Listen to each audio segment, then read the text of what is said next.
So let's review very quickly. We talked about the FDA a little bit at the beginning, and just to recap, the FDA does not review supplements for safety. So any old Joe in their garage can put together a supplement, pop it on a shelf, and off they go. The FDA will step in only if some things start to happen, and things are like heart attacks and death usually, and one person is not going to cut it. They need a lot of people to be injured before they actually start to step in and do something about it. So just know that the supplements you take are not necessarily safe. Just because you get it at GNC doesn't mean it doesn't have harmful ingredients in it. Even something seemingly safe, like protein supplements, have been known to have arsenic, lead, those sorts of things in there. So don't think you can rely on the FDA. They're not present when it comes to supplements. So how do you know if a supplement you're taking is safe?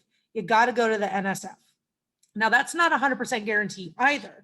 But what the NSF is doing is taking another look at these supplements and evaluating them and making sure that what's on the label is what's actually in the supplement itself. Be able to provide some food sources for creatine, basically meat, poultry, fish. That's going to be your good examples. Beef is going to be tip top, but any meat is going to be beneficial for ingesting creatine. Make sure you can explain why creatine supplementation is helpful from a physiological standpoint. Provide guidelines for supplementation. The loading portion, which could be 20 grams if you're doing the fast, not recommended version, but then the maintenance drops down to 5 grams.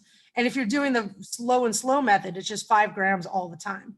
The loading and the maintenance happen to be the same. The benefit of consuming creatine and carbohydrate together is that creatine uptake will increase when carbohydrates are around due to insulin's role in stimulating the sodium pump that helps bring creatine into the muscle. An athlete, we can expect to gain weight in response to creatine supplementation. Make sure you know why and how much. We make sure that you can identify the types of athletes that are going to benefit not just from creatine, but also beta-alanine.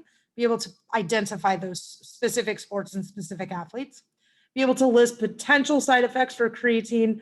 Talk about how beta-alanine is helpful from a physiological standpoint, and be able to provide some evidence or some guidelines rather for beta-alanine supplementation if you have an athlete that's interested in using that.